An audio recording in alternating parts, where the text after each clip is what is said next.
Hello everybody, welcome to Magnet Brains. मैं हूं अनीशा, आपके अपने English educator. How are you my class 6 students? I hope everybody is doing well and even I am also doing very much well. तो आज हम start करने वाले हैं हमारी पूर्वी बुक। ये हमारी मच अवेटेड बुक है। ये सीबीएसई ने रिसेंटली लॉन्च करी है एंड काफ़ी सारे मेरे पास क्वेरीज आ रही थी कि मैम प्लीज़ आप पूर्वी बुक स्टार्ट करिए and all. And finally Anisha ma'am is all set and आपके लिए सारे चैप्टर्स एंड सारे पोएम्स के वीडियोस लेके मैम इज़ ऑल रेडी। सो यहाँ पर आज हम देखने वाले हैं इस बुक का ओवरव्यू।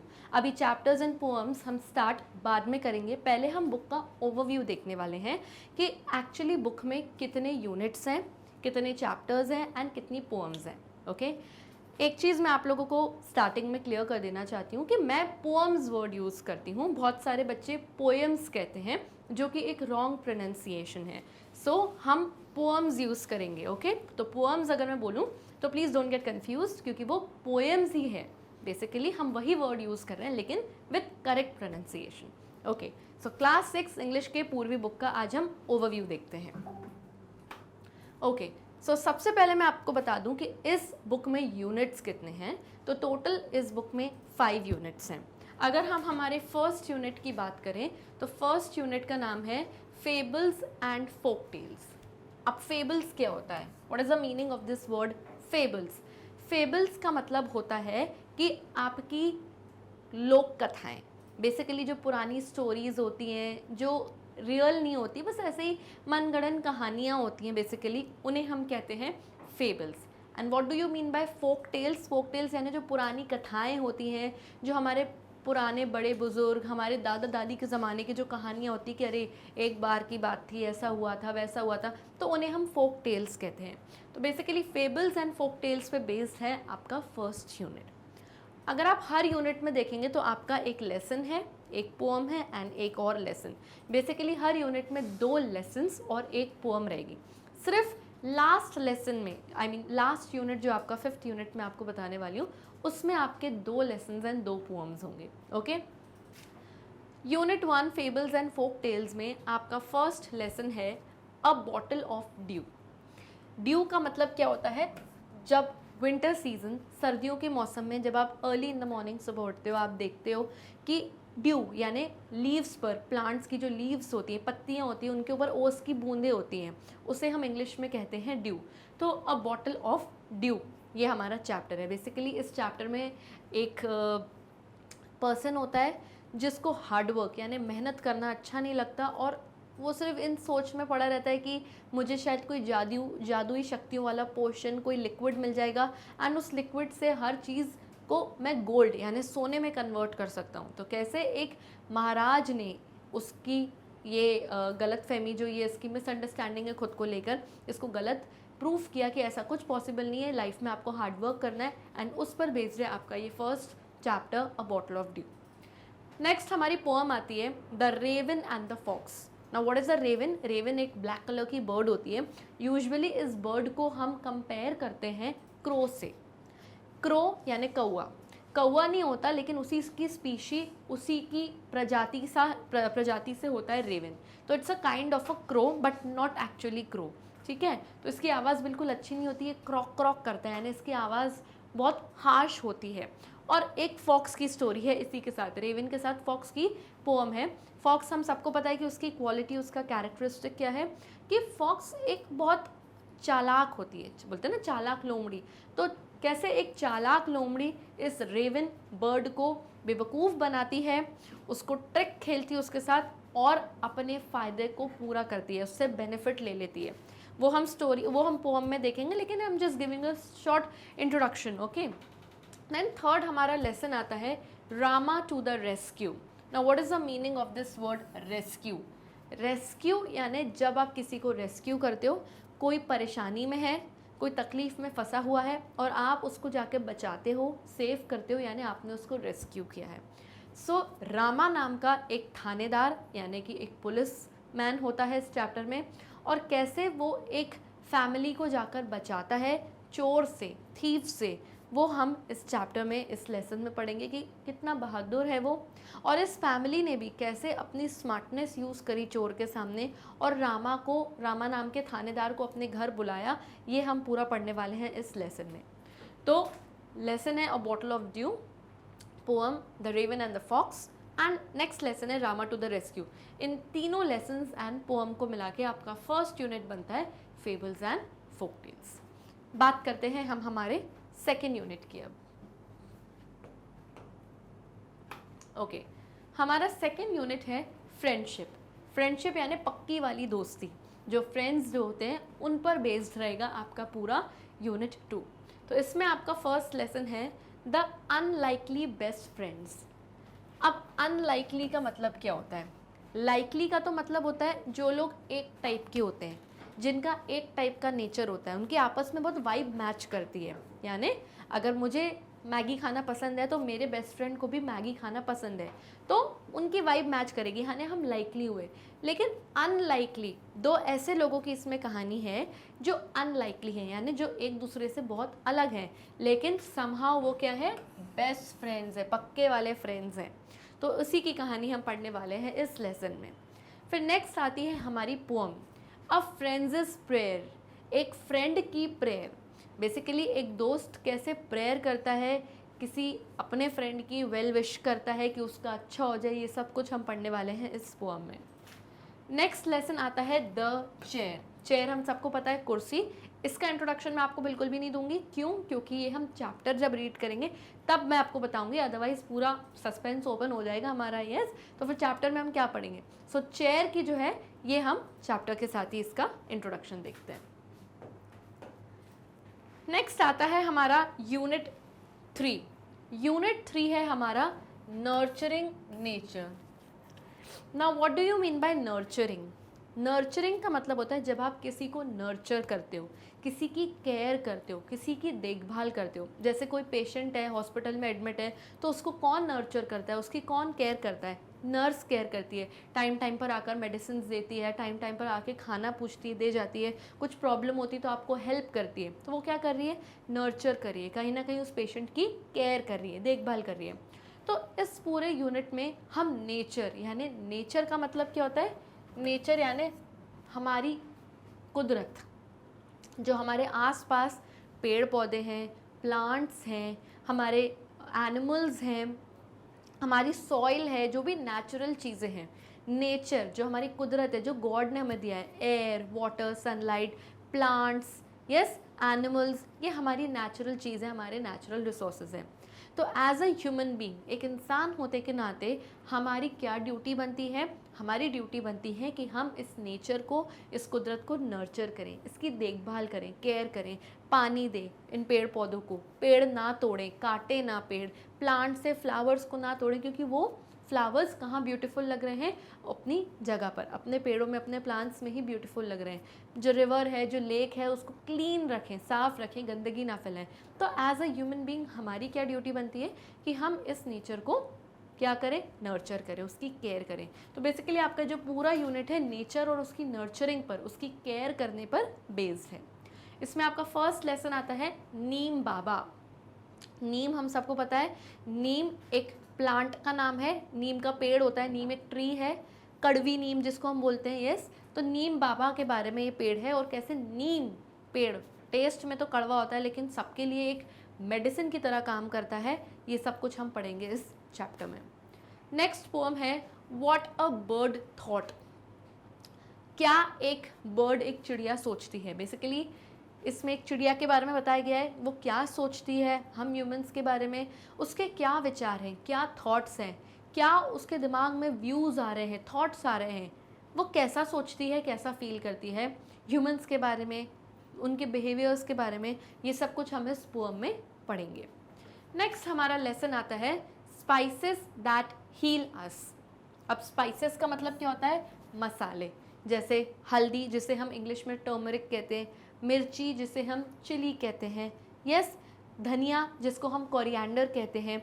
ये जो अलग अलग मसाले होते हैं, ब्लैक पेपर यानी काली मिर्ची हो गई, यस, तो ये मसाले होते हैं। और हील मतलब क्या होता है? जब आप बीमार हो और आप कोई दवाई खा रहे हो तो आप क्या हो रहे हो, हील हो रहे हो, बेसिकली आप उस दवाई से ठीक हो रहे हो। तो हमारे नेचर में, हमारी कुदरत में ऐसे बहुत सारे मसाले, ऐसे बहुत सारी चीज़ें हैं जिनसे हम हील होते हैं, जिनसे हमारी तबीयत ठीक होती है। उन सब के बारे में पढ़ेंगे। फॉर एग्ज़ाम्पल, गला कभी हमारा ख़राब होता है, बहुत खांसी, बहुत कॉफिंग हो रही होती है हमें, तो हमारी मम्मी दादी हमें क्या बताते हैं कि अदरक वाली चाय पी लो, या अदरक का उसमें पाउडर मिला लो, काली मिर्ची का पाउडर मिला लो चाय में, तो आपका गला ठीक होगा। तो ये क्या है, ये जो काली मिर्ची यानी ब्लैक पेपर पाउडर है, ये क्या कर रहा है, ये हमें हील कर रहा है, हमारी तकलीफ़ से हमें ठीक कर रहा है। तो बेसिकली ऐसे बहुत सारे मसाले हैं जो हमारे नेचर में ही रेडिली अवेलेबल है, हमें कोई एंटीबायोटिक या डॉक्टर की दी हुई दवाई खाने की भी ज़रूरत नहीं है। यही नेचुरल चीज़ों को जब हम यूज़ करते हैं तो हम ठीक हो जाते हैं। Yes, haldi, turmeric, again very good example of a spice which heals us. तो कभी हमें बहुत तबीयत ख़राब होती है या गला ख़राब होता है, सर्दी ज़ुकाम होता है, तो क्या बोलते हैं, हल्दी वाला दूध पी लो, थोड़ी सी हल्दी मिला के दूध बॉईल करके पी लो। यस, उसमें थोड़ा सा इलायची पाउडर डाल दो। तो ये क्या है, ये सारे वो मसाले हैं जो हमारी तबीयत ठीक करते हैं। तो उसी के बारे में हम इस लेसन में पढ़ेंगे। ओके, यहाँ पे हमारा यूनिट 3 होता है। And now let's jump on to our unit number 4। Okay, unit 4 है स्पोर्ट्स एंड वेलनेस के ऊपर है। अब इस पूरे यूनिट में हम स्पोर्ट्स यानी खेल कूदों के बारे में और वेलनेस के बारे में पढ़ेंगे। Now what do you mean bye wellness? हम सबको पता है कि जो लोग या जो बच्चे एक्सरसाइज करते हैं, खेल कूद खेलते हैं, अलग अलग तरीके के स्पोर्ट्स में अगर इन्वॉल्व हैं, तो वो बच्चे क्या होते हैं, फिट एंड हेल्दी। यस, यानी कि ये बच्चों की बोन्स स्ट्रांग होती है, बहुत एक्टिव होते हैं, इनका ब्रेन, इनका दिमाग खुला हुआ होता है, पढ़ाई जल्दी जल्दी इनको सब याद होती है। Yes, and these children are very intelligent. तो वो बच्चों से अगर हम इनको कंपेयर करें जो सिर्फ घर में बैठे रहते हैं, खाते हैं, एक ही जगह पर पड़े रहते हैं और मोबाइल देखते रहते हैं या टीवी देखते रहते हैं या लैपटॉप्स का बहुत ज़्यादा यूज़ करते हैं, वो बच्चे क्या हो जाते हैं, ओबेसिटी का शिकार हो जाते हैं। किसका? Obesity. Now what is obesity? जब कोई बच्चा बहुत ज़्यादा मोटा हो जाता है खा खा कर और उसकी बॉडी में कोई मूवमेंट नहीं है, वो बच्चा कोई एक्सरसाइज नहीं कर रहा, कोई फिजिकल मूवमेंट नहीं है, तो वो ओबेसिटी का शिकार होता है, यानी वो ओबीज हो जाता है, बहुत मोटा हो जाता है, जिसकी वजह से उसकी बॉडी में बहुत सारी बीमारियां हो जाती हैं, डायबिटिक हो जाता है वो बच्चा, शुगर हो जाता है, ब्लड प्रेशर की प्रॉब्लम आ सकती है, बहुत सी चीज़ें। तो इस यूनिट में हमें बेसिकली एक्सप्लेन करा गया है कि स्पोर्ट्स का कितना इम्पोर्टेंस, कितना महत्व है हर इंसान और स्पेशली बच्चों की लाइफ में, क्योंकि जो लोग स्पोर्ट्स खेलते हैं उनके लाइफ में वेलनेस रहती है ना, वेलनेस, वो ठीक ठाक रहते हैं, फिट रहते हैं, हेल्दी रहते हैं। ओके, तो इस यूनिट में हमारा फर्स्ट लेसन है चेंज ऑफ हार्ट। हार्ट हमें पता है दिल, चेंज ऑफ हार्ट के बारे में मैं आपको इंट्रोडक्शन नहीं दूंगी, बिकॉज आई वॉन्ट कि ये लेसन जो है हम वीडियो में ही मैं आपको उसका इंट्रोडक्शन दूँ और साथ ही में हम इसको पढ़ें, सो दैट आपको रिवील ना हो, पता ना चल जाए कि इस चैप्टर में क्या है। तो बेसिकली एक सस्पेंस बना होना चाहिए। ओके, नेक्स्ट फॉर्म में आते हैं द विनर। विनर यानी जो जीत जाता है। तो कैसे एक लड़का या कैसे एक बच्चा विनर होता है, क्या उसके थॉट्स होते हैं जीतने से पहले और जीतने के बाद, वो सब कुछ हम इस पोएम में पढ़ेंगे। नेक्स्ट लेसन है योगा अ वे ऑफ लाइफ। हम सबको पता है कि योगा, जिसे हिंदी में हम योग कहते हैं, ये कितना इम्पोर्टेंट है। चाहे कोई छोटा बच्चा हो, कोई बड़ा इंसान हो, या कोई बहुत ओल्ड एज का, कोई बहुत बुज़ुर्ग इंसान हो, हर इंसान की लाइफ में योगा अगर किसी ने अपनी लाइफ में इन्वॉल्व कर लिया तो उनकी लाइफ परफेक्ट हो जाती है। पुराने ज़माने के जो ऋषि मुनियों हैं, वो लोग योगा करा करते थे, एंड अब तो योगा क्लासेस स्टार्ट हो गई हैं। तो जो योगा है वो एक वे ऑफ लाइफ है, यानी आपको अगर योगा आपकी लाइफ में इन्वॉल्व कर दिया है आपने, तो आपको एक वे ऑफ लाइफ, ज़िंदगी जीने का एक वे, एक तरीका मिल जाता है आपको। किस टाइम आपको उठना है, किस टाइम सोना है, क्या खाना पीना है, क्या खाने की चीज़ हमारे लिए हेल्दी है, क्या नहीं है, आपके स्लीप पैटर्न यानी सोने का जो पैटर्न है, कितने घंटे सोना है, कितने बजे सोना है, सोने से कितनी देर पहले खाना खा लेना है आपको, ये सब कुछ योगा आपको सिखाता है। तो आपकी लाइफ एक मीनिंगफुल बन जाती है जब योगा आप अपनी लाइफ में इन्वॉल्व कर देते हो, एंड ऑब्वियसली उससे आपको वेलनेस मिलती है, यानी आपकी बॉडी फिट रहती है। Okay, so this was all about your unit 4. Now let's come on to our unit number 5. Okay, unit 5 based है कल्चर एंड ट्रेडिशन पर। Now what is culture and tradition? Culture का मतलब अगर हिंदी में मैं आपको बताऊं तो होता है संस्कृति, और ट्रेडिशन का मतलब होता है परंपरा। ट्रेडिशन का मतलब पहले समझते हैं। ट्रेडिशन का मतलब होता है परंपरा, कोई ऐसी परंपरा जो सालों से चली आ रही है, जो कभी बदलती नहीं है। फॉर एग्जाम्पल, हिंदूज क्या सेलिब्रेट करते हैं? दिवाली। तो दिवाली में लक्ष्मी पूजा होती है, यस, सब लोग नए कपड़े पहनते हैं, पूजा होने के बाद प्रसाद बंटता है, रंगोली बनाते हैं। तो ये क्या है? ये हमारा एक ट्रेडिशन है, ये हमारी परंपरा है कि सालों से हिंदू धर्म का हर व्यक्ति दिवाली का त्यौहार, दिवाली का फेस्टिवल सेलिब्रेट करता है। ओके, अब अगर हम कल्चर की बात करें, कल्चर का मतलब होता है संस्कृति, यानी एक पर्टिकुलर ग्रुप ऑफ पीपल की ये संस्कृति है। फॉर एग्जाम्पल, अगर किसी हिंदू धर्म का बच्चा घर पर है, रोज़ सुबह उठ के नहा धो के टीका लगा रहा है, पूजा कर रहा है, सूर्य देव यानी भगवान को जल चढ़ा रहा है ना, तो ये सब उनकी क्या है? ये सब उनकी संस्कृति है। यस, ये उनका कल्चर है कि हमारे धर्म में या हमारे कम्युनिटी के बच्चे ऐसा करते हैं। मुस्लिम्स की अगर हम बात करें तो वो टाइम पर अपना कुरान पढ़ते हैं, अपनी प्रेयर करते हैं, नमाज़ पढ़ते हैं। यस, तो ये उनका कल्चर है, ये उनकी संस्कृति है। तो हर कल्चर के लोग अपना अलग अलग जो उनकी संस्कृतियाँ हैं वो फॉलो करते हैं। और ट्रेडिशन जो सालों से जो परंपरा चली आ रही है कि हाँ ऐसा ही होता आ रहा है, तो उसे हम कहते हैं ट्रेडिशन। तो हर रिलीजन में कल्चर्स होते हैं, ट्रेडिशंस होते हैं, एंड उसका बहुत इम्पोर्टेंस यानी बहुत महत्व होता है उस पर्सन की लाइफ में। क्या होता है वो हम अलग अलग चैप्टर्स, अलग अलग लेसन्स एंड पोएम्स के थ्रू इस यूनिट में पढ़ेंगे। तो 5th यूनिट का फर्स्ट लेसन है हमारा भारत, इनक्रेडिबल इंडिया। तो बेसिकली हम भारत, हमारे देश भारत, इंडिया के बारे में पढ़ेंगे कि हमारा भारत कैसा है, और इंडिया को यहाँ क्या बोला गया है? Our India is incredible India. Incredible का मतलब होता है अनबिलीवेबल, कोई ऐसी चीज़ जिसको हम विश्वास ही नहीं कर सकते। तो इंडिया में इतने हमारे पुराने कल्चरल हेरिटेजेस हैं, हिस्टोरिकल प्लेसेस हैं, जैसे रेड फोर्ट ले लो आप, कुतुब मीनार ले लो, हमारे राजस्थान में चले जाओ तो चित्तौड़गढ़ में आप पद्मनी महल, चित्तौड़गढ़ फोर्ट, ये सब अगर आप देखो तो ये सब क्या है? ये अनबिलीवेबल चीज़ें हैं कि हमारे राजा महाराजाओं ने, हमारे पूर्वज, हमारे एंसेस्टर्स, पहले के लोगों ने कितनी मेहनत से ये हिस्टोरिकल चीज़ें बनवाई थी। यस, हर जगह आप जाओ, राजस्थान जाओ आपको एक अलग कल्चर देखने को मिलता है, आप गुजरात जाओ वहाँ एक डिफरेंट कल्चर देखने को मिलता है, आप साउथ चले जाओ, साउथ में यानी तमिलनाडु चले जाओ, कन्याकुमारी चले जाओ, यहाँ एक अलग कल्चर, कश्मीर नॉर्थ में चले जाओ एक डिफरेंट ही कल्चर मिलेगा। तो इंडिया के किसी भी कोने, किसी भी पार्ट में अगर आप चले जाओ तो आपको एक डिफरेंट कल्चर, डिफरेंट ट्रेडिशन मिलेगा। हर जगह आपको different different languages, different different food items खाने वाले लोग मिलेंगे।